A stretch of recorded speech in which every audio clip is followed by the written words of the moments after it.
نقول بسم الله الرحمن الرحيم ونبتدي. هنا كاتب لك die wichtigsten Abteilungen und Funktionsbereiche benennen. أهم الأقسام والفونكسيonsbereiche. وهنا سأطرح عليك السؤال: Was ist der Unterschied؟ ما هو الفرق zwischen ما بين الأبتايلونج والفونكسيonsbereiche؟ خلي بالك الأبتايلونج هو الاشتاتسيون. إيه الفرق ما بين الاشتاتسيون والفونكسيonsbereiche؟ هسيبك 5 ثواني تفكر.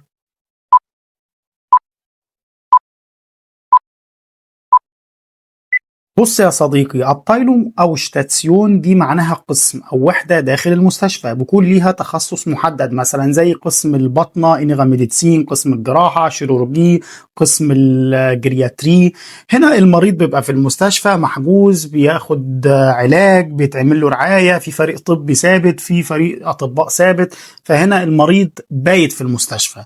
لكن الفونكوتسيونز بغايش كلمة فونكوتسيون يعني وظيفة، فهنا المريض داخل المستشفى يعمل وظيفة معينة، يعمل حاجة معينة. يعني ايه الكلام ده؟ يعني قسم العمليات، هو داخل يعمل عملية، مش هيبات في المستشفى، فهنا الفترة قصيرة.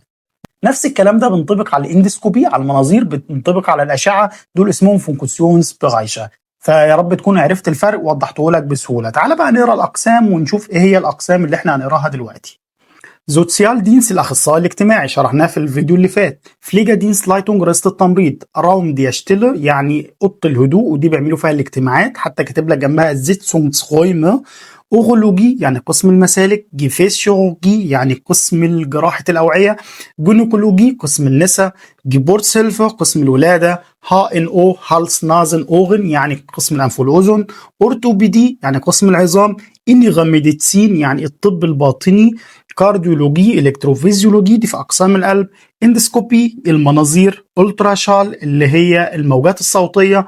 امفانج يعني الاستقبال. امبولانس الاسعاف. راديولوجي الاشعه. كيرنشبنتوموغرافي اللي هو الرنين المغناطيسي. فيزيوثيرابي العلاج الطبيعي. كافيتيريا مش محتاجه شرح. اوبراتسيونز غويمه غرف العمليات. وكده يكون الاقسام اللي موجوده عندك في الصوره. انا طبعا استفدت ان انا عرفت الاقسام، وانا شرحت ده قبل كده، بس انا باكد عليه لان الحاجات دي مهمه، لازم تحفظ اقسام المستشفى كويس جدا.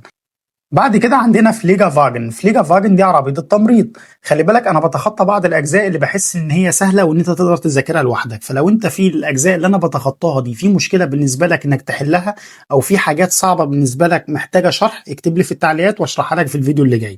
هنكمل دلوقتي فليجا فاجن عربيه التمريض. عربيه التمريض دي بالاختصار العربيه اللي بنحضر عليها الحاجات اللي احنا هنعمل بها كير للمريض. بيكون موجود فيها ايه؟ تعالى بقى نقرا مع بعض ونشوف ايه المكونات اللي موجوده في الفليجا فاجن. ده نموذج لفليجا فاجن بس بيختلف برضو من مكان للتاني. خلينا نشتغل على النموذج اللي موجود قدامنا دلوقتي. هانتوخ دي فوط اليد.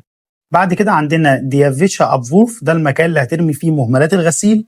بعد كده عندنا بيت شوتس اين لاجر، دي بتبقى للمرضى اللي عندهم انكونتيننس، المرضى اللي ما بيقدروش يتحكموا في الشتول والاوغين، بيعملوا حمام على نفسهم، فانت بتحط لهم دي عشان خاطر يعني هدومهم تفضل نظيفه.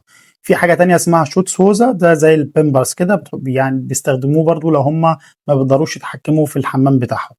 بعد كده عندنا داس جشتيل، ده سيبك منه مش مهم، ده اطار حديد من تحت ماسك العربيه.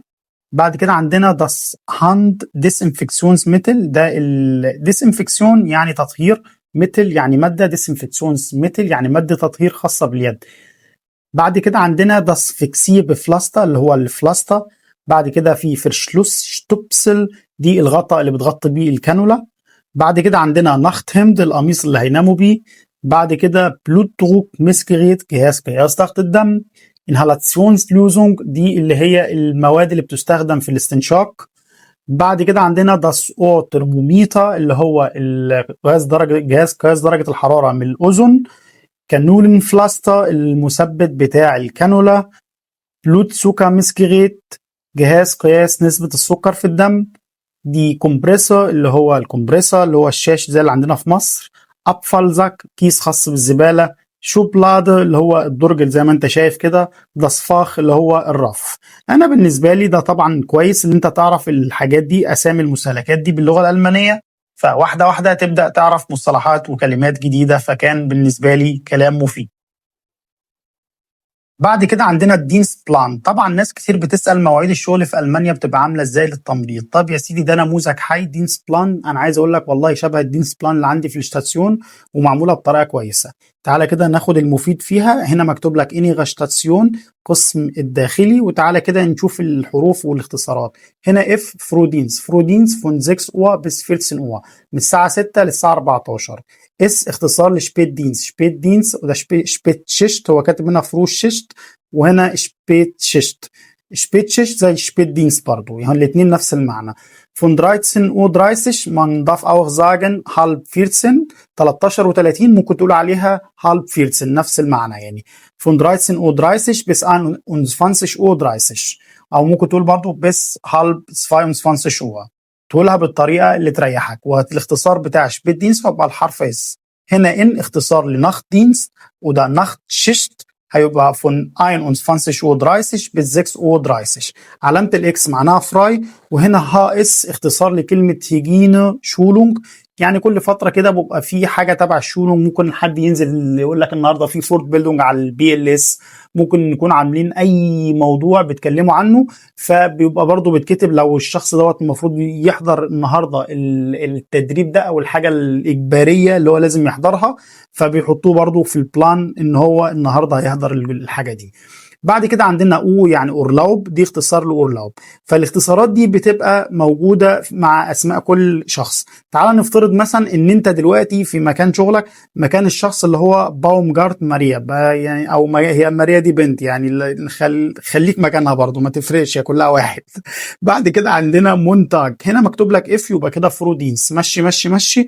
هنا عندك اكس يبقى هو كده عندها فراي في اليوم دوت. هنا اس عندها شبيدينز. هنا ها اس يبقى هنا في اليوم دوت هتروح تعمل الهيجينا شولون. فانت تبقى فاهم الاختصارات دي، بتبقى الروستر بتاعك، تبقى انت عارف ان انت هتشتغل في اليوم ده ايه وايه. فالكلام ده انا شايفه كويس، ويبقى انت كده شفت بعينك الدينس بلان بتبقى عامله ازاي. فبالنسبه لي برضو دي حاجه كويسه، تبدا تاخد نظره على الدنيا بتبقى ماشيه ازاي في المانيا. بعد كده عندنا موقف جميل بيحصل كل يوم في الشغل في ألمانيا وفي شغلك حاليا. تلاقي واحد محترم مرة واحدة كده قال لك أنا مرضي والبس يا معلم اشتغلوا بقى، شوفوا حد يشتغل مكاني. تعال نعيش الموقف دوت مع البنت الجميلة اللي اسمها كلاوديا دي، اللي هتعمل فيهم فصل جميل وهتقول لهم إن أنا مش جاية. تعال نقرا بس الأول هي كاتبه لهم إيه، كلام محترم. يا ليبن حبايبي ich bin gestern beim Wandern gestürzt. الأبلة وهي بتعمل فاندن وقعت. إيه اللي حصل بعد كده؟ ريبا كبروخن، ضلوعها اتكسرت. ايش فالس فاي فوخن اوس سوري، هي هتقعد اسبوعين غايب على الشغل، البسوا انتوا بقى، واهم حاجه سوري. وفيتسيلا كرانك شرايبونج فولت، هبعت لكم المرض بتاعي. وكاتبه لهم تحت ليبا جروسه كلاوديا. طبعا كلاوديا دلوقتي لبستهم في الحيط. هم بقى يعملوا ايه؟ تعالى بقى نشوفهم هيعملوا ايه. والنهارده هندرب شويه ودننا على الهوغن، ونبدأ نسمع ونترجم مع بعض ونستفاد من التكست أكتر استفادة.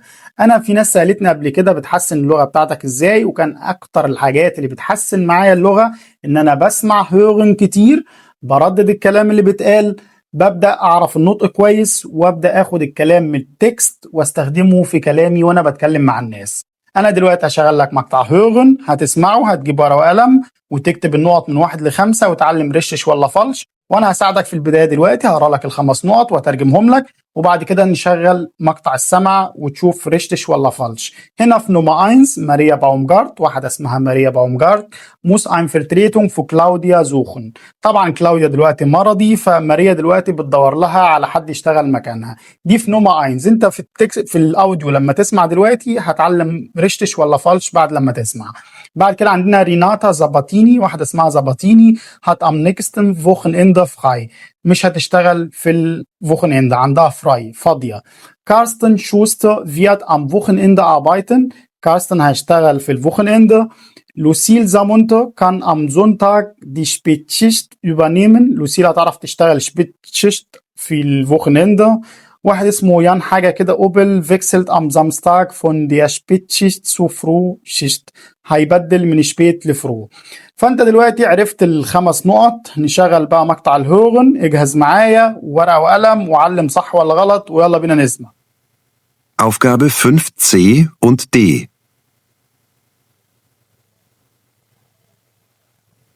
Gut, dass ihr schon alle da seid. Habt ihr schon gehört, dass Claudia für mindestens 2 Wochen krankgeschrieben ist? Ja, sie hat uns ja allen eben eine Nachricht geschickt. Echt dumm gelaufen. Claudias Dienste in der Woche und auch die Nachtschichten kann Sarah übernehmen. Lucille, Sarah ist unsere Springerin, die Dienste machen kann, wenn jemand fehlt. Aber der Dienst am nächsten Wochenende ist noch offen. Renata, ich habe gesehen, dass du dann frei hast. Kannst du das machen? Nein, das geht auf keinen Fall, denn ich muss meine Mutter besuchen. Sie ist ja pflegebedürftig. Tut mir leid. Carsten, wie sieht es denn bei dir aus? Du hättest ja am Wochenende auch frei. Nee, bei mir geht gar nichts. Dann hätte ich ja fast 14 Tage Dienst am Stück. Sonst bekomme ich bald von meiner Freundin die Kündigung. Könntest du das nicht machen, Jan? Nein, leider nicht. Ich habe sowieso schon Frühdienst. Lucille, wie sieht es denn bei dir aus? Du hast ja auch am nächsten Wochenende frei. Meint ihr Samstag 18. und Sonntag 19.? Ja, genau. Oh nein, das geht gar nicht. Denn am Samstag ist ja mein Umzug. Puh, was machen wir jetzt? Ich habe am Samstagabend und am Sonntag auch schon Termine. Aber ich habe noch eine Idee. Wir können das auch teilen. Lucille, wäre es denn möglich, dass du am Sonntag die Spätschicht übernimmst? Ja, das sollte klappen. Der Umzug ist am Samstag und ich habe am Montag noch frei, um weiter einzuräumen. Ja, prima. Dann könntest du die Spätschicht am Sonntag übernehmen und Jan, du wechselst von der Frühschicht am Samstag zur Spätschicht, okay? Klar, das passt schon. Dann kann ich am Freitagabend noch ausgehen. Danke dir. Und ich übernehme die Frühschicht am Samstag. Gut, also ich am Samstag Frühschicht, Jan am Samstag spät und Lucille am Sonntag spät. Alle anderen Dienste bleiben wie geplant. Dann haben wir das doch noch gut geregelt. Danke euch. Ach ja, Lucille, wenn du am Sonntag Fragen hast, wende dich an Cornelia. Hast du sie schon kennengelernt? تعال بسرعة كده أقول لك الإجابات. Nummer 1 richtig, Nummer 2 richtig, Nummer 3 falsch, Nummer 4 richtig, Nummer 5 falsch. أتمنى ما تكونش جبت أقل من 3 من 5. تعال بقى نقرا الترانسكريبت مع بعض ونشوف نقدر نستفاد منه بإيه. ماريا باومجارت. Gut, dass ihr schon alle da seid. كويس إن كلكم موجودين. Habt ihr schon gehört? سمعتوا, dass Claudia für mindestens 2 Wochen krank geschrieben ist. إن كلاوديا بلغت مرضي أسبوعين على الأقل. كرانك شرايبن يعني ببلغ مرضي، بيستخدموه فعلا، ده يعني بيعتبر بصورة رسمية. لما ببلغ مرضي بطريقة رسمية بعمل كرانك شرايبن، وهنا الماضي كرانك geschrieben وبتاخد sein. Ja, sie hat uns allen ja eben eine Nachricht geschickt. هي بعتت لنا كلنا رسالة. ist dumm gelaufen. طبعا هي قرفانة دلوقتي، ده حاجة غبية قوي يعني.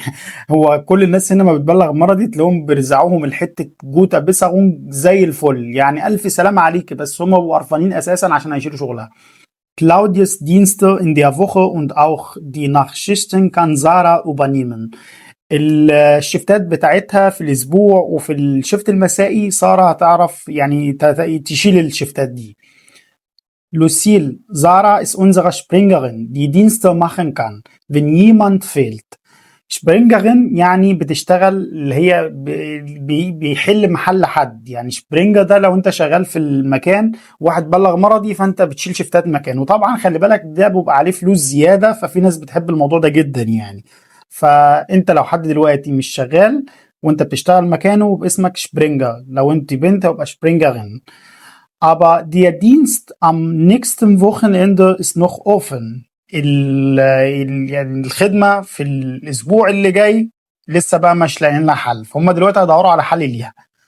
Renate, ich habe gesehen, dass du dann frei hast. هي شافت لقطة كده إن ريناتا فاضية.